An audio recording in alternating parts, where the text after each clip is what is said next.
یہ national audio library for the blind کی آواز ہے۔ بسم اللہ الرحمن الرحیم۔ السلام علیکم۔ آپ سن رہے ہیں کتاب حماقتیں، تحریر شفیق الرحمان، آواز تحسین شفقت۔ مضمون نمبر 9، قصہ پروفیسر علی بابا کا۔ جس کو یک تازے میدان فصاحت، شہسوار عرصہ بلاغت، سخن گوئے شیریں کلام، محمد خالد BSc انجینئرنگ، حال مقیم انگلستان نے باوجود ہزارہا وعدوں کے ترتیب دینے سے انکار کر دیا۔ چنانچہ ہمیں چنداں ناچیز کمترین مصنف عافی اللہ کو بقلم خود اکیلے ہی بزبان اردو زیور نظم و نثر سے مسل عروج سے مرصع کرنا پڑا اور کوزے کو دریا میں بند کرنا پڑا، اور از راہ عالی ہمتی، رئیس والا شان، جوہر شناس، اہل کمال، طاقت نظام، زریں رقم، منشی کرشن چندر صاحب MA LLB نے اپنے مجموعہ فیض مرجع میں اس کے طبع کا حکم صادر فرمایا تاکہ ہر خاص و عام اس قصہ فصیحت و نصیحت آموز سے مستفیض ہو سکے۔ جاگے سب سنسار سوئے پروردگار، اے صاحبو راویان روایات اور حاکیان حکایات، شاہد دل ربائے سخن اور لابد شیریں، ادائے افسانہ ہائے کہن کو یوں ہفت آرائش سے مزین کرتے ہیں کہ شہر بغداد جہاں ہر فرد و بشر کو شعر و شاعری کا ذوق تھا، عشق و محبت کا شوق تھا، جہاں ہر رات عید تھی اور ہر دن شب برات، کہیں فوارے جاری اور کہیں ساون بھادوں کی تیاری، سبزہ زمردگوں گلہائے منبر کے ایوان بو قلموں، صحن وسیع، چھتیں رفیع، ہاتھی دانت کے تخت پر مہذب و مطلع گرد پوش، زرد اطلس کا گاؤ تکیہ بڑے دام کا، اس پر بھاری کار رو پہلے کام کا، سنگ مرمر کے حوض لطافت بار، پانی جواہر خیز و گوہر بار، شہر بغداد جہاں۔ لیکن ٹھہریے، یہ قصہ شہر بغداد کا نہیں ہے، کہیں اور کا ہے۔ تو صاحبو قصہ یوں چلتا ہے کہ شہر بغداد سے دور کسی جگہ ایک علی بابا رہتا تھا۔ یوں تو آس پاس کئی اور علی بابے بھی رہتے تھے، لیکن وہ ان سب میں نمایاں اور ممتاز تھا۔ علی بابا خوش وقت، خوش نصیب، خوش طبیعت اور خوش خوراک تھا۔ خدا نے اس کے والد کو بہت سارے چھپر پھاڑ کر دولت عطا فرمائی تھی، کیونکہ وہ شہر کا سب سے بڑا اور کامیاب فوجی ٹھیکیدار تھا، اس لیے بے فکری اور خوشحالی کا دور دورہ تھا۔ ایسے صحت افزا حالات میں علی بابا کا محبوب ترین مشغلہ وہی تھا جو اس قسم کے انسانوں کا ہوتا ہے، یعنی صبح سے شام تک سیاسیات۔ وہ سیاسیات پر عاشق تھا، اور اس کا خیال تھا کہ سیاسیات اس پر عاشق ہے۔ اس کا یہ مطلب ہرگز نہیں کہ وہ کسی خاص فرقے یا گروہ کا مداح تھا، نہیں، وہ ہر پارٹی کا طرفدار بھی تھا اور مخالف بھی۔ صبح جس فرقے کی طرفداری میں لڑتا، شام کو اسی کے خلاف جھگڑتا۔ جب وہ سیاسیات پر بحث کرتے کرتے تھک جاتا تو پھر بحث شروع کر دیتا، جب بحث کر چکتا تو پھر بحث کرتا۔ اس کی زندگی کے بہترین لمحے اسی قسم کی بحث و مباحثوں اور گالی گلوچ میں گزرے تھے۔ خبریں سنتے سنتے وجد میں آ کر اس نے کئی بار ریڈیو توڑ ڈالے تھے، اپنا بلڈ پریشر بڑھا لیا تھا۔ جس روز وہ اس سلسلے میں کسی کو کچھ سنا نہ لیتا اور کسی سے سن نہ لیتا، اس روز اسے سکون قلب میسر نہ ہوتا، اور یہی خیال ستاتا کہ دن یوں ہی ضائع ہو گیا۔ ایک رات علی بابا ایک جلسے سے دیر سے لوٹا، سونے کا قصد کیا ہی تھا کہ پڑوس سے باتوں کی آواز آئی۔ کھڑکی سے جھانک کر دیکھا تو کچھ جانوروں کو تھان پر باتیں کرتے پایا۔ علی بابا نہ حیران ہوا نہ پریشان، کیونکہ اس نے بزرگوں سے سن رکھا تھا کہ صدیوں پہلے جانور بڑی مقطع زبان میں کھلم کھلا باتیں کیا کرتے تھے۔ پرانی کتابوں میں جانوروں کے مکالمے بھی درج ہیں۔ علی بابا نے کان لگا کر باتیں سنی۔ دنیا کی سیاسی حالت پر گفتگو ہو رہی تھی۔ سب جانور اپنی اپنی بولیاں بول رہے تھے۔ گدھا کہہ رہا تھا، حضرات، انسانوں کی طرح اپنا وقت ضائع مت کیجیے، خدا کے لیے کوئی مفید بات کیجیے۔ یہ کیا بیہودہ موضوع لے کر بیٹھ گئے ہیں آپ سب؟ اونٹ بولا، بھائی صاحب، میں آپ سے متفق ہوں، آپ ہمیشہ عقل مندی کی بات کرتے ہیں۔ گدھے نے مسکرا کر کہا، میرے خیال میں دنیا کا سب سے فرسودہ موضوع سیاسیات ہے۔ کچھ ہو رہا ہے، کہیں ہو رہا ہے، کوئی کر رہا ہے، نہ آپ اس سلسلے میں کچھ کر سکتے ہیں نہ میں، پھر مفت میں تل ملانے کی کیا ضرورت ہے؟ بکرا بولا، موسم کو نہ آپ بدل سکتے ہیں اور نہ میں، پھر ہم موسم کے متعلق اتنی باتیں کیوں کیا کرتے ہیں؟ ہو سکتا ہے کہ آپ سیاسیات سے بے بہرا ہوں۔ گدھے نے جھلا کر کہا، حضرت، آپ کے اس فکرے نے میری پوزیشن کس قدر آکورڈ کر دی ہے، دیکھیے۔ علی بابا اپنے تئیں سیاست کی بے حرمتی نہ دیکھ سکا اور تھر تھر کانپنے لگا۔ پہلے قصد کیا کہ چشم زدن میں اس مردود گدھے کا سر تن سے جدا کر دے، پھر سوچا کہ آخر کو گدھا ہے، موقع پا کر اس نابکار کو زد و کوب کر دینا ہی کافی ہے۔ اتنے میں لنگور گویا ہوا، آج میں نے اس دوشیزہ کا جاہو جمال، پری تمثال، سر بلند اقبال، مشتری خصال، کیا کہا؟ مستری خصال؟ گدھے نے بات کاٹی، آپ اس لڑکی کا ذکر تو نہیں کر رہے جو پڑوس میں رہتی ہے؟ ہاں، چاند اس کے آگے مان تھا، آفتاب عالم تاب بلا خیزگی، نگاہ تاب نظارہ حسن گلو سوز نہ لا سکتا تھا، وسیمی بدن غنچہ دہن، زنے یوسف لقا، گلگوں قبا، جادو نگاہ، تین عدد یکتائے روزگار، پری پیکر، رشک کمر، گل غدار و طرح دار لڑکیوں کے ساتھ ٹینس کھیل رہی تھی۔ سیدھی طرح کیوں نہیں کہتے کہ لیڈیز ڈبل ہو رہے تھے؟ گدھا بولا، آہ، حسینوں سے فقط صاحب سلامت دور کی اچھی، نہ ان کی دوستی اچھی، نہ ان کی دوستی اچھی۔ لنگور آہ سرد کھینچ کر بولا، کیا بےہودگی ہے؟ گدھا جھلا اٹھا، گدھے صاحب، بعض اوقات تو میرا آپ کو فنار و سقر کر دینے کا پختہ ارادہ ہو جاتا ہے۔ لنگور بھی جھلا اٹھا، یعنی جی چاہتا ہے کہ آپ کو انا للہ و انا الیہ راجعون کر دوں۔ بھائی جان، کس قسم کی گفتگو کر رہے ہیں آپ؟ اس قسم کی گفتگو سے پرہیز کیجیے۔ اونٹ نے کہا، یہ جو اپنے پڑوس میں ایک جوان شمشاد قدر رہتا ہے، کیا اس نے اس نازنین کو نہیں دیکھا؟ غالباً تمہارا مطلب علی بابا سے ہے۔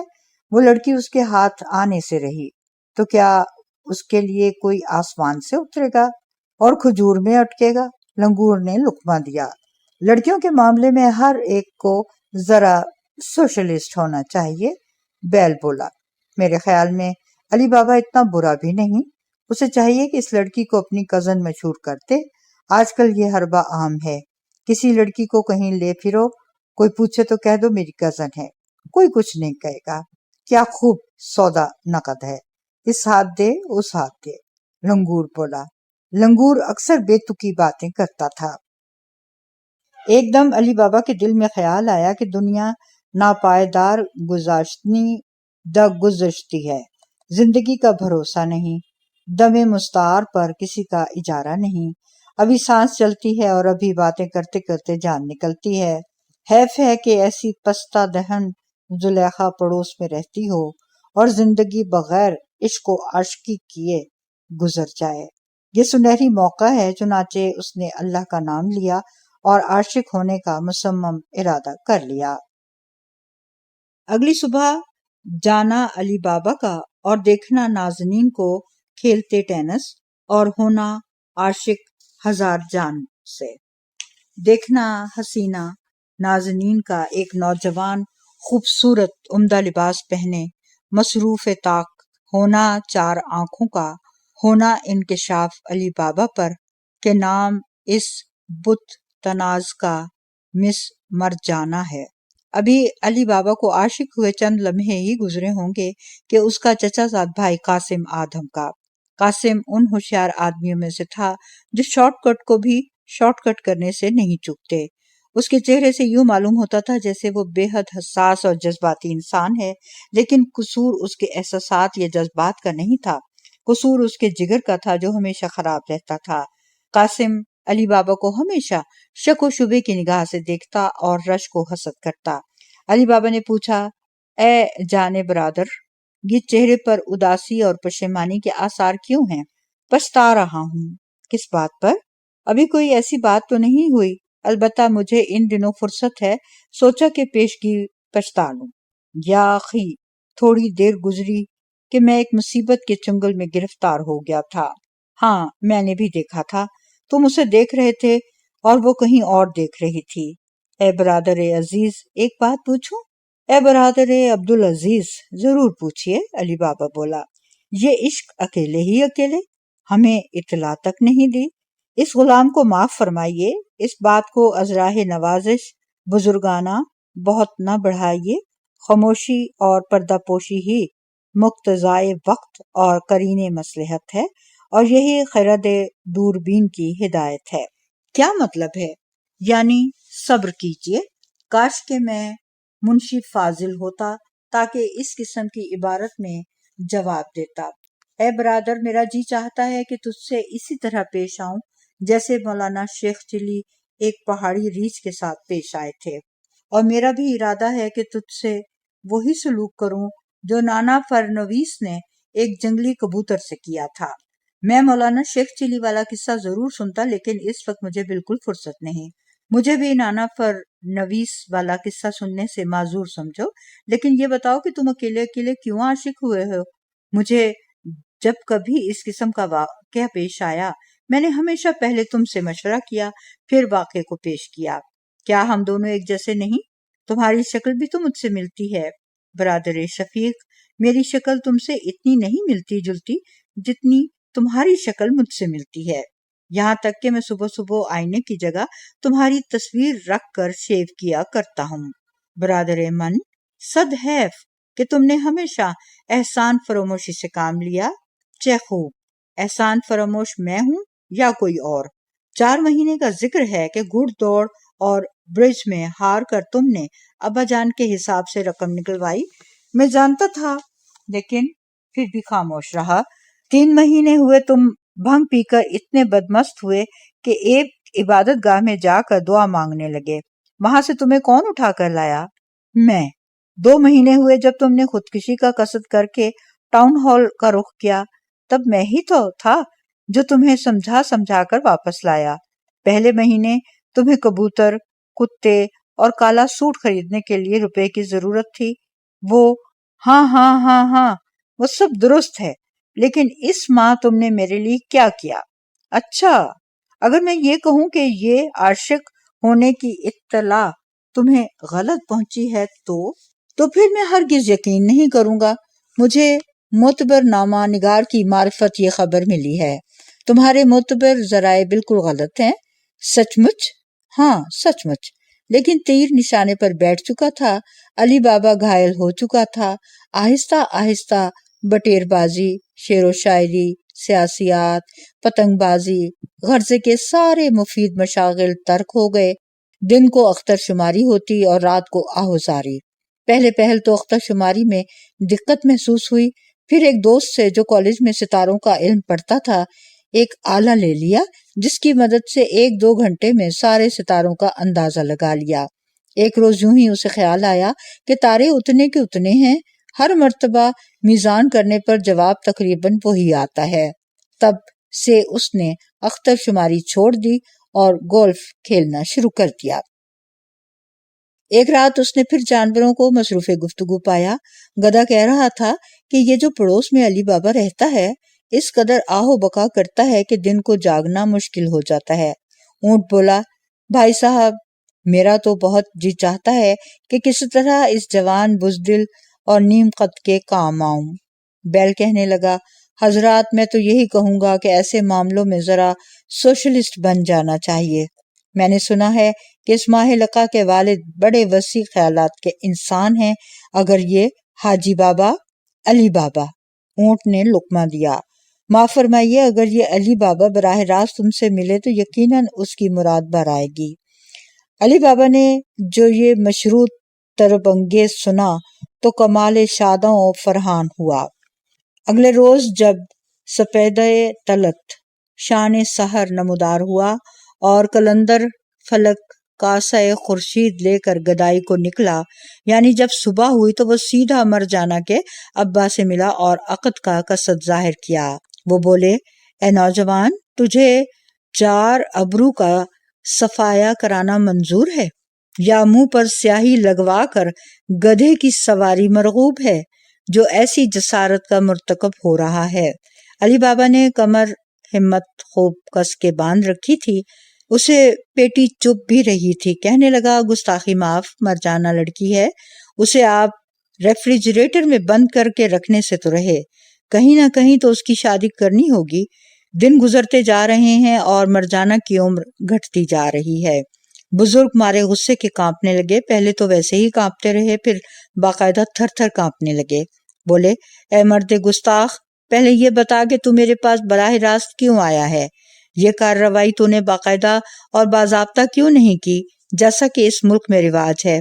پہلے اپنے والدین سے کہا ہوتا، وہ مجھ سے درخواست کرتے، میں پہلے تو عارضی طور پر انکار کر دیتا، پھر درخواست پر غور کرتا۔ اگر انکار مقصود ہوتا تو کہہ دیتا کہ لڑکی کی عمر ابھی چھوٹی ہے، چند سال اور انتظار کرنے کا ارادہ ہے، اور اگر اقرار منظور ہوتا تو کافی عرصے تک تم لوگوں کو جھوٹے سچے وعدوں پر لگائے رکھتا، اچھی طرح خراب کر کے پھر ہاں کرتا۔ جناب، بیاہ شادی کے معاملے میں صرف خواہش ظاہر کی جاتی ہے، اگر کوئی چھپے ہوئے فارم ہوتے ہوں تو دے دیجئے، بھر کر دستخط کر دوں گا، بلکہ ٹکٹ چپکا کر انگوٹھا بھی لگا دوں گا۔ اس مرتبہ جو بزرگ نے کانپنا شروع کیا تو پہلے تھر تھر کانپتے رہے، پھر صرف کانپنے لگے۔ علی بابا اتنی دیر سگریٹ پیتا رہا، آخر بزرگ نے پوچھا، اچھا یہ بتا کہ تو شادی کیوں کرنا چاہتا ہے؟ عشق وشق کا ذکر ہرگز زبان پر مت لائیو، اس لیے کہ بچوں کے بغیر زندگی نامکمل ہے۔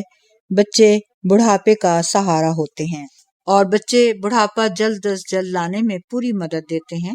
بزرگ نے لقمہ دیا، لیکن علی بابا نے کوئی لقمہ نہ لیا۔ آپ مرجانہ سے بھی تو پوچھئے۔ لڑکی سے پوچھنے کا میں قائل نہیں، یہ محبت وغیرہ کی تھیوری بہت پرانی ہو چکی ہے۔ ان دنوں ملک میں لڑکیوں کی تربیت اس طرح کی جاتی ہے کہ وہ صرف اسی سے محبت کرتی ہیں جس سے شادی ہونے کا امکان ہو، اور مرجانہ تو بڑے ناز و نام میں پلی ہے۔ جہاں تک میں جانتا ہوں، سب والدین حسب توفیق لڑکیوں کو ناز و نام میں پالتے ہیں، نہ صرف پالتے ہیں بلکہ پوستے بھی ہیں۔ تمہاری آمدنی کتنی ہے؟ جی میرے ابا شہر کے سب سے مالدار آرمی کانٹریکٹر ہیں، یعنی فوجی ٹھیکیدار ہیں۔ جی ہاں۔ پھر تم کیا کرتے ہو؟ بھلا میں ابھی کیا کما سکتا ہوں؟ ابھی تو میں جوان ہوں۔ سب نوجوان شروع میں ایسے ہی ہوتے ہیں، عمر کے ساتھ ساتھ دولت بھی بڑھتی جاتی ہے۔ لیکن صاحبزادے، بہت سے نوجوان ایسے بھی ہوتے ہیں جو شروع میں جیسے تھے ویسے ہی رہتے ہیں۔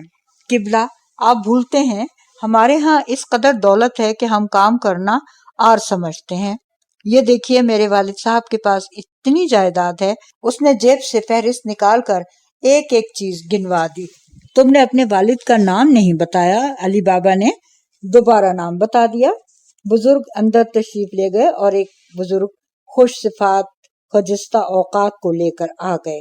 تم سچ بول رہے ہو نا؟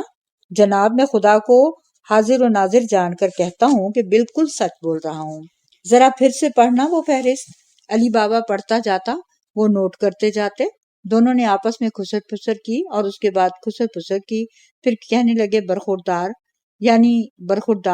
تمہارے ابا بہت کم انکم ٹیکس ادا کرتے ہیں، انہوں نے اپنی نصف آمدنی بھی نہیں لکھوائی، اب ان سے پورا ٹیکس وصول کیا جائے گا۔ باقی رہے تم، سو پہلے اپنے آپ کو کسی قابل بنا لو، پھر درخواست کرنا۔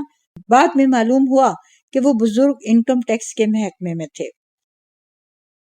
اگلے روز جب ظلمت شب رخصت ہو رہی تھی اور آفتاب شعاؤں کا تاج پہنے تخت فلک پر جلوہ افروز ہونے ہی والا تھا کہ قاسم نے علی بابا کو آ پکڑا اور پوچھا کہ تم اس زہرہ جبین کے ابا سے ملنے گئے تھے؟ علی بابا نے انکار کر دیا۔ قاسم نے اصرار کیا۔ بحث نے طول پکڑا۔ آخر علی بابا کو یقین ہو گیا کہ ضرور کوئی مخبر ہے جو بے ایمان ہے، جو 10 کی ایک لگاتا ہے۔ بڑی دیر تک سوچنے کے بعد وہ اس نتیجے پر پہنچا کہ گھر میں قلندر حبشی ہی ایسا مرد نامعقول ہے جس سے یہ توقع ہو سکتی ہے۔ سوچا کہ اگر والد بزرگوار کو خوش کر لو تو نہ صرف شفقت پدرانہ سے مستفیض ہوں گے بلکہ منہ مانگا انعام بھی پاؤں گا۔ بعد ازاں اس بے ایمان قلندر حبشی کی ساری مستی اور قلندری کافور کر دوں گا۔ والد کو خوش کرنے کا خیال پہلی مرتبہ اس کے دل میں آیا تھا۔ اس نے اللہ کا نام لیا اور والد کے لیے حقے بھرنے شروع کر دیے۔ ہر آدھ گھنٹے کے بعد وہ چلم بھرتا، حقہ تازہ کرتا اور سامنے رکھ دیتا۔ بعض اوقات تو وہ زبردستی حقہ پلاتا۔ چند ہی دنوں میں اس نے حقہ پلا پلا کر اپنے والد کو اس قدر تنگ کر دیا کہ وہ اس سے خوش ہو گئے اور بولے، بول بچہ کیا مانگتا ہے؟ اس نے مدعا بیان کیا اور قلندر حبشی اسے مل گیا۔ قلندر حبشی مدراس کا رہنے والا تھا اور بالکل ویسا ہی تھا جیسا کہ ایک حبشی کو ہونا چاہیے۔ اگر اس کے کپڑوں کو سیاہی لگ جاتی تو لوگ سمجھتے کہ پسینہ آ گیا ہوگا۔ بازار سے گزرتے وقت وہ اکثر چلاتا، ہٹ جاؤ ورنہ کپڑے سیاہ ہو جائیں گے، اور لوگ دور دور ہٹ جاتے۔ وہ مطبخ میں کام کیا کرتا تھا۔ کبھی کبھی اس سے باز پرس کی جاتی کہ وہ دوپہر کو بھی وہی سالن ہوتا ہے اور شام کو بھی وہی۔ وہ کہتا ہے کہ حضور ایک جیسا تو نہیں ہوتا، ایک دفعہ گوبھی گوشت ہوتا ہے اور دوسری دفعہ گوشت گوبھی۔ ایک دن نہایت ہی بوسیدہ اور فرسودہ مچھلیاں لایا، جس کی خوشبو سے مجبور ہو کر کسی نے پوچھا، کیا مچھلیاں تازہ ہیں؟ جس پر وہ مرد سیاہ بولا، تازہ ہیں۔ پھر مچھلیوں سے، کمبختو ہلو مت، چپ چاپ پڑی رہو۔ اس نے علی بابا کو بتایا کہ اس کے 2 بھائی ہیں، ایک ادیب ہے اور دوسرا بیکار ہے۔ علی بابا کو اس قسم کے انسان قطعاً اچھے نہیں لگتے تھے۔ ایک رات قوالی ہوئی، 2 بج گئے، سب جمائیاں لے رہے تھے اور قوال تھا کہ خاموش ہونے میں نہیں آ رہا تھا۔ قلندر حبشی نے یکا یک ایک نعرہ لگایا اور مٹکنے لگا۔ سب سمجھے وجد میں آ گیا۔ پھر جھومتے جھومتے آہستہ آہستہ سرکتا ہوا قوال کے قریب ہوتا گیا۔ دیکھتے دیکھتے اس نے یا حق کا نعرہ لگا کر ایسا دوہتڑ دیا قوال کے سینے پر کہ وہ کلا بازی کھا گیا۔ ایک روز بغیر تخلیہ کیے وہ علی بابا سے یوں گویا ہوا، اے میرے آقا، میں ایک شخص پر دعویٰ کرنا چاہتا ہوں، اس نے میری حد تک کی ہے اور مجھے گینڈا کہا ہے۔ یہ کب کا ذکر ہے؟ 5 سال پہلے کا ذکر ہے۔ تو اب تمہیں کیوں کر خیال آیا؟ جناب، آج میں نے پہلی مرتبہ چڑیا گھر میں گینڈے کو دیکھا ہے۔ علی بابا اپنے بخت نارسا کو کوسنے لگا کہ بیٹھے بٹھائے یہ کیا مصیبت مول لے لی۔ رات کو جانوروں نے باتیں شروع کی۔ علی بابا دیر سے منتظر تھا، فوراً کھڑکی سے سر نکال کر سننے لگا۔ گدھا کہہ رہا تھا کہ اونٹ صاحب، ہم تو اسی انتظار میں ہیں کہ آپ کس کروٹ بیٹھتے ہیں۔ لنگور بولا، ایک مرتبہ ایک خدا رسیدہ بزرگ مجھ سے خوش ہو کر مجھے دعا کے زور سے انسان بنانے لگے۔ میں نے ہاتھ جوڑ دیے اور معذرت چاہی کہ ان دنوں انسان ہونے سے تو میں لنگور ہی بہتر ہوں۔ آپ پہلے آدمیوں کو تو انسان بنائیے۔ بیل لمبا سانس کھینچ کر بولا، آج میں تھک گیا ہوں۔ یہ کمبخت اسٹیشن شہر سے اتنی دور کیوں ہے؟ اس لیے کہ ریل والے چاہتے تھے کہ اسٹیشن ریلوے لائن کے قریب ہی رہے۔ بھائی صاحب، کوئی آپ بیتی سنائیے، اونٹ نے کہا۔ پچھلے ہفتے میرا مالک مجھ پر سوار ہو کر شکار کھیلنے گیا، گھوڑا بولا۔ اس کے ساتھ اس کا دوست تھا جو ایک اور گھوڑے پر سوار تھا۔ لیکن لنگور نے بات کاٹی، پھر گھوڑے نے بات کٹنے ہی نہ دی۔ ہاں، تو ایک جگہ دیکھا کہ پولیس کانسٹیبل ہماری طرف آ رہا ہے شکار کا لائسنس دیکھنے۔ میرے مالک نے ایڑ لگائی، میں سرپٹ بھاگا۔ کانسٹیبل جو گھوڑے پر سوار تھا اس نے تعاقب کیا۔ مشکلوں سے بڑی دیر کے بعد اس نے میرے مالک کو آ لیا اور لائسنس مانگا۔ میرے مالک نے لائسنس دکھایا۔ وہ بے حد حیران ہوا اور بولا، اے مرد دلیر، اگر لائسنس جیب میں تھا تو پھر بھاگنے کی کیا ضرورت تھی؟ میرے آقا نے جواب دیا، میرے پاس تو ہے لیکن میرے دوست کے پاس نہیں ہے۔ ابھی گھوڑے نے بات پوری نہیں کی تھی کہ گدھا بولا، یہ قصہ میں نے پہلے کئی مرتبہ سنا ہے، لیجئے میں آپ کو اپنا خواب سناتا ہوں۔ رات میں نے خواب دیکھا کہ میں خواب دیکھ رہا ہوں۔ ایک نہایت ملائم بستر بچھا ہوا ہے۔ میں نے شب خوابی کا لباس پہنا، دانتوں کو برش کیا، ریڈیو بند کیا اور روشنی بجھا دی۔ آنکھ لگتے ہی مجھے خواب دکھائی دیا کہ پڑوس میں وہی علی بابا اپنے محبوب کی فرقت میں آہو بکا کر رہا ہے۔ میں ایک بھینس کو جانتا ہوں جس کا نام فرقت ہے۔ لنگور نے پھر بیتوکی بات کی۔ آئے ہائے، اونٹ نے آہ بھر کر کہا، کاش کہ میں اس کے عاشق دل فگار و مرد بیکار کی کچھ مدد کر سکوں۔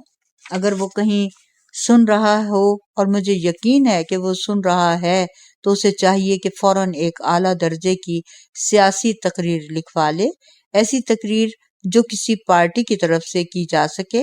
ویسے اکثر سیاسی تقریریں ایسی ہی ہوتی ہیں کہ محض چند الفاظ کے ہیر پھیر سے وہ کہیں بھی کی جا سکتی ہیں۔ اس کے بعد اللہ مالک ہے۔ یہ سن کر علی بابا کا دل باغیچہ ہو گیا۔ اسی خوشی میں اس نے حمام کیا۔ عاشق ہونے کے بعد اس نے پہلی مرتبہ حمام کیا تھا۔ فواکہات لذیذ نوش کیے، ایک چھوٹا پیگ بڑھایا اور قلندر حبشی کو ساتھ لیے تمباکو نوشی کرتا ہوا سیکنڈ شو دیکھنے چلا گیا۔ سنیما ہال میں بچے رو رہے تھے۔ حبشی بولا، حضور یہ اچھی پکچر کی پہلی نشانی ہے، پکچر جتنی اچھی ہوگی اتنے ہی زیادہ بچے روئیں گے۔ سامنے کی قطار میں ایک صاحب بڑا سا ہیٹ پہنے بیٹھے تھے۔ حبشی نے کئی مرتبہ ان سے التجا کی لیکن انہوں نے ہیٹ نہ اتارا۔ آخر پوچھا کہ یہ ہیٹ کہاں سے لیا تھا اور کتنے کا لیا تھا۔ ذرا سی دیر میں قیمت طے کر کے حبشی نے ہیٹ خرید دیا اور پکچر کا لطف اٹھایا۔ علی بابا بہت مسرور تھا۔ واپسی پر وہ ایک دوست کو ساتھ لے آیا جو ایک روزانہ اخبار کا ایڈیٹر تھا۔ سوچا کہ کچھ پینے پلانے کا شغل بھی ہوگا اور تقریر بھی مرتب ہو جائے گی۔ اس قسم کی سیاسی تقریر ایک روزانہ اخبار کے ایڈیٹر کے سوا اور کون تخلیق کر سکتا ہے؟ جب قلندر حبشی شراب کی بوتلیں ٹھنڈی کرنے جا رہا تھا تو ایڈیٹر گویا ہوا، تمہارا ملازم پہلے کی نسبت سمجھدار ہو گیا ہے، ہیں؟ حبشی نے پیچھے مڑ کر کہا اور بوتلیں ہاتھ سے چھوڑ دیں۔ علی بابا نے اپنا اور ایڈیٹر کا سر پیٹ لیا۔ مجبوراً انہیں ٹھیکہ شراب دیسی جانا پڑا، جہاں جلی حروف میں لکھا تھا، یہاں شرفا بیٹھ کر پی سکتے ہیں۔ ہونا رات کا اور آنا نقاب پوشوں کا، باندھنا پٹی آنکھوں پر، علی بابا کی بتانا کہ کہاں لیے جا رہے ہیں، اور وہ اسے بیچ ایک جلسے کے جہاں ہوں گی تقریریں۔ علی بابا ساتھ ہو لیا۔ سڑک پر پہنچ کر ایک نقاب پوش بولا، کھل ٹم ٹم۔ دھڑام سے دروازہ کھلنے کی آواز آئی۔ وہ سب ایک موٹر میں بیٹھ گئے۔ چل ٹم ٹم، کوئی بولا۔ موٹر چل پڑی، مگر اس طرح کہ جیسے زلزلہ آ گیا۔ کبھی علی بابا کے پاؤں موٹر کی چھت سے ٹکراتے تو کبھی سر فرش سے لگتا۔ نقاب پوش راستے بھر کار کے متعلق باتیں کرتے رہے کہ یہ 25 میل فی گیلن کرتی ہے، اس میں صرف ایک چیز تبدیل کروانی ہے اور وہ ہے مڈ گارڈ، اور پرزوں کے ڈبے میں ایک اسکریو ڈرائیور ہونا چاہیے۔ یہ ایک نقاب پوش جو کار کا مالک معلوم ہوتا تھا بولا، میں تو پہلے ہی ایک ڈرائیور رکھ چکا ہوں اور ایک کلینر، یہ تیسرا اسکریو ڈرائیور میں ہرگز نہیں رکھ سکتا۔ علی بابا اپنے تئیں موٹر کو کوس رہا تھا۔ اس کے خیال میں یہ موٹر 25 گیلن فی میل کرتی تھی اور اس میں دو چیزوں کو تبدیل کرنے کی سخت ضرورت تھی، ایک انجن اور دوسرا باڈی۔ ایک جگہ آواز آئی، رک جا ٹم ٹم۔ موٹر رک گئی اور علی بابا کی پٹی کھول دی گئی۔ سامنے عظیم الشان جلسہ ہو رہا تھا۔ علی بابا کو بھی موقع دیا گیا۔ اس نے جیب سے کاغذ نکالا اور دھواں دھار تقریر کی کہ مجمع اش اش کر اٹھا اور دیر تک اش اش کرتا رہا۔ حالانکہ نہ اسے موضوع کا علم تھا، نہ یہ پتا تھا کہ وہ کس پارٹی کی طرف سے بول رہا ہے۔ اس کی تقریر میں زندہ باد، مرد آباد اور مراد آباد بار بار آتے تھے۔ وہ بار بار کہتا تھا، فلاں چیز خطرے میں ہے، فلاں چیز خطرے سے باہر ہے۔ تقریر کے اختتام پر لوگوں نے صرف تالیاں ہی نہیں بجائیں بلکہ ونس مور بھی کہا۔ صدر صاحب جو اچھے خاصے قبر رسیدہ بزرگ تھے بولے، ہم تجھ سے بہت خوش ہوئے، جب تیرا جی چاہے اپنے پڑوس کے گیراج میں چلا جائیو، وہاں تجھے یہی موٹر کھڑی ملے گی، وہی الفاظ دہرائیو جو تو نے آتے وقت سنے ہیں، پھر سٹارٹ کر کے سیدھا یہاں آ جائیو۔ اگر جلسہ ہو رہا ہو تو تقریر کیجیو، ورنہ خالی پنڈال میں ریہرسل کر لیجیو۔ اچھا بول، تو کیا مانگتا ہے؟ علی بابا شرما کر بولا، میرے والد ٹھیکیدار ہیں، اس لیے خدا کا دیا ہوا سب کچھ میرے پاس موجود ہے۔ اچھا، ہم تیری 3 خواہشیں پوری کریں گے۔ اپنی پہلی خواہش بتا۔ جی، پہلی خواہش یہ ہے کہ مجھے محبت میں کامیابی نصیب ہو اور میں کامرانی کے قدم چوموں۔ منظور ہے۔ اور بقیہ 2 وہ سوچ کر بتاؤں گا۔ سب آپس میں بغل گیر ہو کر رخصت ہوئے، بعض تو غلطی سے آپس میں دو دو مرتبہ بغل گیر ہو گئے۔ واپسی میں نقاب پوش پھر علی بابا کی آنکھوں پر پٹی باندھنے لگے تھے کہ وہ چمک کر بولا، اب پٹی کی کیا ضرورت ہے، اب تو میں یہاں اکثر آیا کروں گا، بلکہ آپ بھی اپنا نقاب اتار دیں۔ آنا اگلے روز نقاب پوشوں کا بغیر نقاب کے اور لکھوانا عرضی علی بابا سے واسطے پروفیسر کے اور کروانا دستخط۔ آنا احکامات کے بعد چند دنوں کے اور مقرر کیا جانا علی بابا کا پروفیسر بیچ کالج لڑکیوں کے۔ شکر بجا لانا علی بابا کا۔ خدا کا کرنا کیا ہوا کہ جو کلاس علی بابا کو ملی اس میں 40 لڑکیاں تھیں اور سب کی سب شرارتی اور شوخ و شنگ۔ وہ پہلی مرتبہ شرماتا جھجکتا کلاس روم میں داخل ہوا تو اس کی نظر مرجانہ پر پڑی۔ وہ گلبن رانائی معشوقہ سیمی بر نونہالان چمن کو نہال اور جلووں سے دلوں کو پامال کر رہی تھی۔ یہ نظارہ دیکھ کر اس پر ایسی کیفیت طاری ہوئی کہ آنکھوں میں اندھیرا چھانے لگا، چکر پر چکر آنے لگے۔ افتاں و خیزاں حیران و پریشان رہ کر ہوش میں آیا تو از بس خراب و خستہ، بیمار و افسردہ اپنے تئیں پایا۔ لڑکیاں تیار بیٹھی تھی۔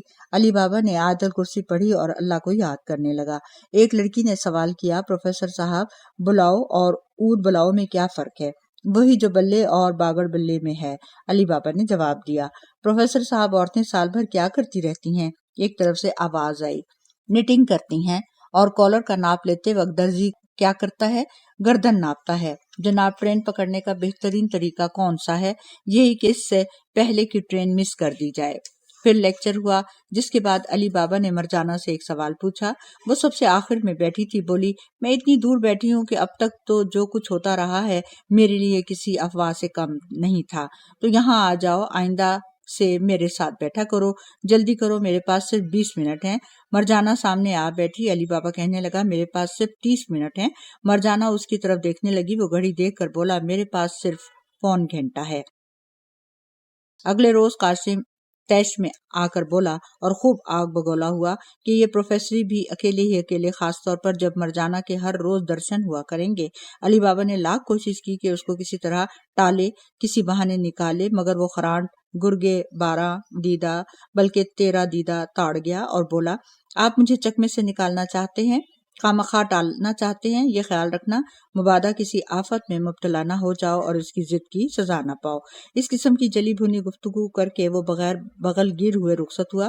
علی بابا نے تہیہ کر لیا کہ اس نابکار حبشی کو ضرور نکال دوں گا اور نکالنے سے پہلے بدلہ بھی ضرور لوں گا۔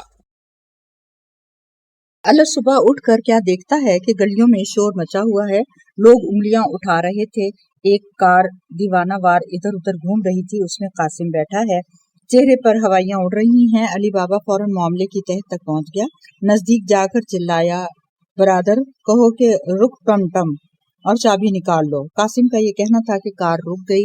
معلوم ہوا کہ رات کو چوری چھپے قاسم گیراج میں داخل ہوا، کھل ٹم ٹم کہہ کر کار میں جا بیٹھا، چل ٹم ٹم سے آگے کے الفاظ بھول گیا، مفت میں اپنی ہنسی اڑوائی اور رات بھر خراب ہوا اور کار کا راز بھی افشا کر دیا کہ اس کی بریکیں خراب ہیں اور بجلی کے تار بھی شارٹ ہیں۔ اس سانحہ کے بعد قاسم نے علی بابا کی جان عذاب میں ڈال دی۔ روز آ کر بیٹھ جاتا اور علی بابا کے بڑھیا سگریٹ پھونکنے لگتا، بار بار یہ فکرہ زبان پر لاتا کہ مجھے بھی پروفیسر لگوا دو۔ جب علی بابا کو سگریٹوں کے بے تحاشا خرچ کا احساس ہوا تو وہ بزرگ قبر رسیدہ سے جا کر ملا اور اس امر کا ذکر کیا۔ انہوں نے چند پتے لکھوائے اور فرمایا، یہ سب حضرات بارسوخ وضیع و شریف اور اہل علم ہیں، ان میں ہر ایک ذی فہم و صاحب مذاق ہے، شرافت و اہلیت میں شہرہ آفاق ہے، بظاہر تو اس کا اتحاد و ارتباط میں کوئی عیب نہیں، یوں گو انسان عالم غیب نہیں، قاسم خود جائے اور قسمت آزمائی کرے۔ چنانچہ قاسم روانہ ہوا۔ سب سے پہلے وہ ایک رائے بہادر صاحب کے پاس گیا اور مدعا ظاہر کیا۔ وہ بولے، میں بورڈ کا ممبر نہیں ہوں، لیکن میرے چچیرے بھائی کی خلیری بہن کے خسر اس کام کو بخوبی کر سکیں گے، آپ ان سے ملیے اور میرا نام لے دیجئے۔ قاسم ان سے ملا، کچھ تحفے تحائف بھی لے گیا۔ وہ بولے، اے مرد معقول، میں سفارش ضرور کروں گا، لیکن بورڈ کے صدر صاحب تک رسائی لازم ہے۔ میرے ایک دوست اسرار صاحب جے سنگھ سے ان کے تعلقات ضرورت سے زیادہ خوشگوار ہیں، ان سے مل لو۔ قاسم وہاں گیا. انہوں نے کہا میں ذکر کروں گا لیکن خان صاحب چنگیز خان نے صدر صاحب کے ساتھ 20 سال ملازمت کی ہے. اکثر دونوں لنگوٹ باندھ کر اکٹھے پھرا کرتے ہیں، یعنی لنگوٹیے دوست ہیں. اگر تم حاجی قطب الدین صاحب سے ملو تو وہ خان صاحب کو لکھ دیں گے کہ تمہیں صدر صاحب سے ملا دیں. قاسم حاجی صاحب سے ملا. وہ مسکرا کر بولے جناب میں تو بیچارہ ایک حقیر سا انسان ہوں، میں بھلا کیا کر سکتا ہوں. آپ کسی سے ذکر مت کریں، ان دنوں ان سے میرے تعلقات بھی کشیدہ ہیں. غلطی ان کی تھی. یہ قصہ کبھی پھر آپ کو سناؤں گا. آپ صاحب بہادر کے ہم گیسو، یعنی میرا مطلب ہے ہم زلف سے کیوں نہیں ملتے، وہ ابھی خان بہادر ہیں اور خانگی باتیں کرتے کرتے موقع پا کر ذکر کر دیں گے. خوش قسمتی سے وہ صاحب بہت دور رہتے تھے. قاسم نے یک لیلو یک نہار ٹرین میں صرف کیے. الگ صبح نہاری کھا کر نکلا، لیکن دفعتاً اسے محسوس ہوا کہ وہ ان صاحب کا نام بھول گیا ہے، کیونکہ ان دنوں اسے ہر روز کئی نام اور پتے یاد کرنے پڑتے تھے. چنانچہ اس نے علی بابا کو تار دیا کہ خان بہادر صاحب کا پورا نام کیا ہے. علی بابا پہلے ہی تنگ آیا ہوا تھا. اس نے تار کا جواب تار سے دیا. لکھا خان بہادر صاحب کا پورا نام خان بہادر بلبل نواز خان ہے اور تمہارا نام قاسم خان ہے. قصہ طویل. قاسم کو دنیا بھر کی خوشامدیں کرنی پڑی. ایسے عجیب و غریب انسانوں سے واسطہ پڑا کہ اس کی صحت اور دماغ پر ناخوشگوار اثر پڑا. 1 جنوری کو اس نے اخبار خریدا. ویسے وہ اخبار خرید کر پڑھنے کا قائل نہیں تھا. اس روز صرف کتابات کی فہرست دیکھنے کی غرض سے اس نے اپنا اصول توڑا. جو دیکھتا ہے تو علی بابا کا نام خان صاحبوں میں تھا. فوراً واپس پہنچا اور تیش میں آ کر یوں گویا ہوا. گویا عزیز تم کو زندگانی پسند ہے یا مرگ ناگہانی اور عالم جاویدانی؟ علی بابا نے جواب دیا زندگی پر انسان عاشق زار ہوتا ہے، اجل کے نام سے حال زار ہوتا ہے. الغرض قاسم علی نے علی بابا کو اس خود غرضی پر بہت ڈرایا دھمکایا. اب یہ خطاب بھی اکیلے لے لیا لیکن اس پر کوئی اثر نہ ہوا. آخر قاسم آہ گرم کھینچ کر بولا ملک خدا تنگ است پائے گدا لنگ است توس ہے تم پر. علی بابا نے ایک نئی فہرست بنا کر دی جس میں نئے پتے درج تھے اور قسمت آزمائی کرنے کو کہا.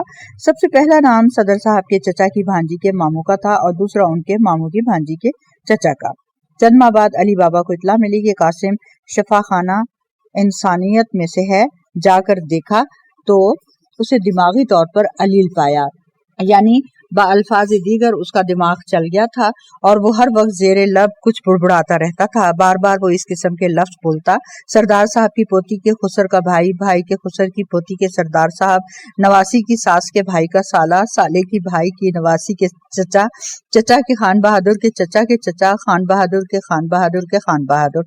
بڑے طویل علاج کے بعد قاسم روبہ صحت ہوا، لیکن اس نے غسل صحت کرنے سے انکار کر دیا کیونکہ اس دن سردی بہت تھی. ترس آنا علی بابا کو قاسم پر شامل کر لینا اس کو بیچ خواہش اپنی کے اور پانا مراد مانگی علی بابا کا.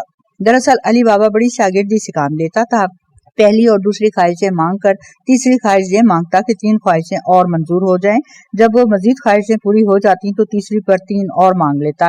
چنانچہ قاسم ایڈیشنل آنرری سب اسسٹنٹ پروفیسر لگ گیا، لیکن اس گرلز کالج میں نہیں، ایک اور گرلز کالج میں. علی بابا احمق نہیں تھا.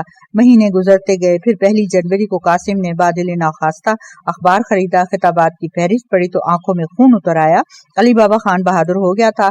اس مرتبہ قاسم نے ہنسا کے فلسفے سے کام لیا اور جا کر مبارکباد دی. پھر باتوں باتوں میں بڑی ملائمت سے پوچھا: اے جان برادر، یہ خطاب آپ کو کیوں کر مل جاتے ہیں؟ علی بابا نے جواب دیا: پتہ نہیں کیوں مل جاتے ہیں، میں خود حیران ہوں. پھر بھی آپ کچھ نہ کچھ تو ضرور کرتے ہوں گے. قسم ہے اس پروردگار کی جس نے چرند پرند یہاں تک کہ درند تک کو قوت شامہ بخشی، مجھے اس سلسلے میں کوئی علم نہیں. پھر بھی ذرا دماغ پر زور ڈالو، آپ نے کچھ نہ کچھ تو کیا ہوگا. کوئی خاص کارنامہ تو نہیں کیا؟ البتہ کیا؟ البتہ میں الیکشنوں میں ضرور حصہ لیا کرتا ہوں. کس پارٹی کی طرف سے؟ میں کسی خاص پارٹی کا طرفدار نہیں ہوں. جو برسر اقتدار ہو اس کے لیے کام کرتا ہوں. میں پارٹیاں بدلتا رہتا ہوں. وہ آپ نے نہیں سنا کہ حرکت میں ہوتی ہے برکت خدا کی؟ قاسم بڑے عز و انکسار کے ساتھ بولا: اسے بھی سیاست سے دلچسپی ہے، اس لیے اسے بھی موقع دیا جائے. علی بابا پھر چچا زاد بھائی تھا. محبت برادرانہ نے جوش مارا. اگلے جلسے میں وہ اسے اپنے ساتھ لے گیا اور اسی ایڈیٹر سے ایک تقریر لکھوا کر پڑھوا دی. بزرگ قبر رسیدہ بڑے خوش ہوئے. بولے: بول کیا مانگتا ہے؟ 3 خواہشوں کی تکمیل. قاسم نے جواب دیا: منظور ہے. پہلی خواہش بتا. قاسم بکھلا گیا. وہ اس خوشخبری کے لیے ہرگز تیار نہ تھا. کچھ دیر سوچتا رہا، پھر جیب پر ہاتھ مار کر بولا: 1 روپے کی ریزگاری عنایت فرما دیجیے. بزرگ نے اظہار تعصب کرتے ہوئے کہا، نوجوان، ان دنوں روزگاری کہاں، کچھ اور مانگ لو، تو پھر ایک ماچس عطا فرما دیجیے۔ اے مرد دلیر، مجھے آزمائش میں مت ڈال، ہیرے مانگ، جواہر مانگ، مگر ایسی نایاب اور کم یاب چیزیں مت مانگ، اور پھر ایسے دنوں میں جبکہ سنا جاتا ہے کہ کوئلے کی کمی کی وجہ سے دوزخ بھی عارضی طور پر بند کر دی گئی ہے۔ اچھا، میں ماچس کے لیے بلیک مارکیٹ سے کوشش کروں گا، اپنی دوسری خواہش بتا۔ یا بزرگ، مجھے تھوڑا سا خالص گھی درکار ہے، مدتوں سے نہیں چکھا، بناسپتی کھا کھا کر تنگ آ چکا ہوں، اور اگر میں یہ کہوں کہ یہ شے انقا ہے تو پھر بے لاگ اور حقیقی محبت درکار ہے۔ اے نوجوان، تو نے وہ شعر نہیں سنا؟ محبت بے لگاوٹ اور خالص مل نہیں سکتی، جہاں میں آج کل یہ چیز بھی گھی ہوتی جاتی ہے۔ اب تیری تیسری خواہش کیا ہے؟ بول۔ اس پر مارنا آنکھ علی بابا کا اور کرنا اشارہ قاسم کو، بھانپ لینا قاسم کا اور کرنا اعتراض تیسری خواہش سے، رخصت ہونا بزرگ قبر رسیدہ سے بغل گیر ہوئے۔ قاسم نے علی بابا کے ساتھ بڑے جوش و خروش کے ساتھ سیاسی کام شروع کر دیا۔ علی بابا زیادہ کام قاسم سے کرواتا، دن گزرتے گئے، پھر علی بابا نے ایک انجینئر دوست کی مدد سے گھر کے ریڈیو میں ایک چیز کا اضافہ کر لیا، اسکوبی سے ایک چھوٹا سا لاؤڈ سپیکر اندر چھپایا اور ایسے کنیکشن لگائے کہ جب چاہتا وہ دوسرے کمرے سے ریڈیو کی خبروں میں کچھ اپنی طرف سے بھی اضافہ کر دیتا، ریڈیو کا کنیکشن بند کر کے لاؤڈ سپیکر کا کنیکشن جوڑ لیتا اور خود بولتا، اس انداز سے کہ بالکل ریڈیو کی خبریں معلوم ہوتی۔ ہفتے میں ایک دو مرتبہ وہ پیچھا چھڑانے کی غرض سے قاسم کی ریڈیو پر تعریف کرتا اور قاسم بالکل مطمئن تھا۔ ایک روز علی بابا کو شک گزرا، قلندر حبشی ریڈیو کا طواف کر رہا تھا، وجہ پوچھی تو حبشی موصوف گویا ہوئے کہ ان دنوں طبلہ سیکھ رہا ہوں، چنانچہ کوئی موزوں استاد نہیں مل رہا، اس لیے اپنی طبلوں کی جوڑی کو ریڈیو کی موسیقی سے ہم آہنگ کرنے میں مشغول رہتا ہے۔ لیکن جس بات کا خدشہ تھا وہی ہوا۔ رات کو دونوں بھائی ریڈیو پر ریکارڈ سن رہے تھے کہ ایک ریکارڈ ختم ہوا تو آواز آئی، یہ ریکارڈ خوب تھا، اسے پھر سنیے۔ ریکارڈ پھر بجا، پھر آواز آئی، سبحان اللہ، کیا لاجواب ریکارڈ ہے، جی چاہتا ہے کہ اسے ایک بار اور بجایا جائے۔ دونوں بھائی ایک دوسرے کی طرف دیکھنے لگے۔ جب ریکارڈ چوتھی مرتبہ بجنے لگا تو قاسم سے نہ رہا گیا، پہلے اس نے ریڈیو کا معائنہ کیا، پھر لاؤڈ سپیکر کا کنیکشن دیکھ کر حبشی کو جا پکڑا جو دوسرے کمرے میں گراموفون لیے بیٹھا تھا۔ اس نے حبشی کو تو کچھ نہ کہا، چچا زاد بھائی پر برس پڑا اور علی بابا کو اقبال جرم کرنا پڑا۔ شام کو علی بابا کا ایڈیٹر دوست آیا تو اسے سارا واقعہ سنایا اور کہنے لگا کہ تم نے اس مردود کو خواہ مخواہ سر پر چڑھا رکھا ہے، نکال کر ایک طرف کرو کم بخت کو۔ علی بابا بولا، میں اس سے بدلہ لے رہا ہوں، بس تھوڑے سے دن اور رہ گئے ہیں۔ اتنے میں حبشی آ گیا اور ہنسنے لگا، جناب آپ نے صبح سے جو پینا شروع کیا ہے تو اب تک پیتا رہا ہوں، صبح خود پی، دوپہر ایک دوست نے پلائی، سپہر کو مفت مل گئی اور شام کو پینے گیا تو دیسی تھی یا انگریزی؟ لسی تھی دہی کی، لا حول ولا قوت۔ علی بابا نے پہلے سگریٹ مانگے، پھر بولا اچھا تم رہنے تو میں خود لے لوں گا۔ وہ اٹھ کر لے لیے۔ تھوڑی دیر بعد پانی مانگا، ابھی حبشی اٹھا نہیں تھا کہ علی بابا نے جلدی سے کہا، چلو رہنے دو، ناحق تکلیف ہوگی تمہیں، میں خود اٹھ کر پیے لیتا ہوں۔ غرضے کہ کئی مرتبہ اسی طرح ہوا، یعنی علی بابا پہلے اسے کام بتاتا پھر خود کر لیتا۔ ایڈیٹر تخلیہ پا کر بولا، اے دوست صادق، یار غار، یہ کیا ماجرا ہے؟ کیا یہ اسی طرح بدلہ لیا جاتا ہے؟ علی بابا نے مسکراتے ہوئے جواب دیا، سال بھر سے اسی طرح ہو رہا ہے۔ میں نے اس ناہنجار کی عادتیں اس قدر خراب کر دی ہیں کہ اسے اس قدر کاہل اور گستاخ بنا دیا ہے کہ اب یہ ہمیشہ کے لیے بیکار ہو گیا ہے، اب یہ عمر بھر کہیں بھی ملازمت نہیں کر سکتا۔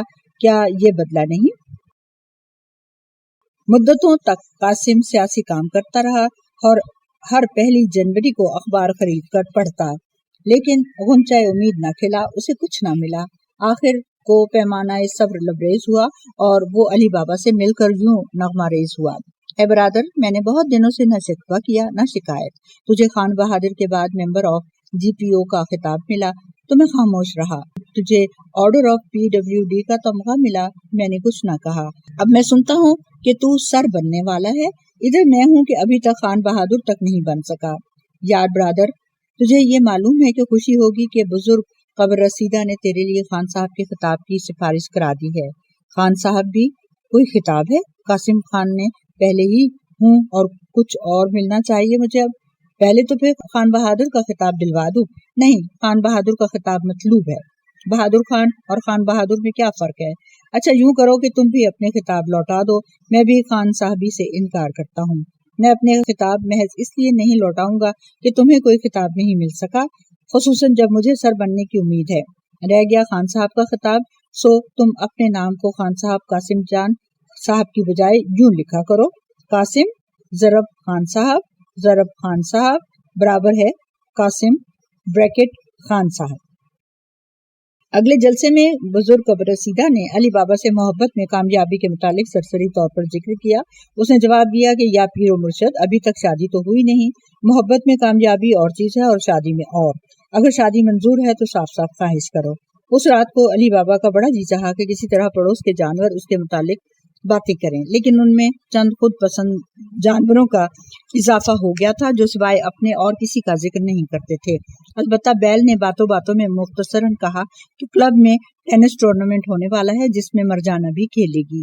علی بابا کو ٹینس کا بلہ تک پکڑنا نہیں آتا تھا، لیکن اس نے اپنا نام دے دیا اور خواہش کی کہ کسی طرح مرجانہ کا پارٹنر بن کر فائنلز تک پہنچ جائے۔ چنانچہ یہی ہوا، کبھی مخالف بیمار ہو گئے، کبھی وہ وقت پر نہ پہنچ سکے، کبھی کسی کے پاؤں میں موچ آ گئی، غرضے کہ وہ دونوں فائنلز میں پہنچ گئے۔ اب ایک بہت بڑے ہجوم کے سامنے میچ ہونے والا تھا جسے دیکھنے مرجانہ کے والدین بھی آ رہے تھے اور چند ایسے معزز حضرات بھی جو علی بابا کو سر بنوانے میں مدد دلوا سکتے تھے۔ علی بابا اور 40 لڑکیوں نے ایک خاص پروگرام بنایا۔ میچ سے پہلے چائے کا انتظام کیا۔ 40 کی 40 لڑکیاں خوب بن سنور کر آئیں، بڑے زرق برق پوشاک پہن کر۔ ہر میز پر ایک لڑکی بٹھائی گئی تاکہ آس پاس بیٹھنے والوں کو اپنی طرف متوجہ رکھے۔ بعد میں رقص کرنا ایک لڑکی کا اور کرنا نغمہ سرائی علی بابا کا، اور گانا چھایا نٹ بول شروع کے تھے جس کے جھن جھن جھن جھن پائل موری باجے، بت بن جانا ہجوم کا، داؤ کھیل جانا لڑکیوں کا، اور ملانا بھنگ کا چائے کی پیالیوں میں۔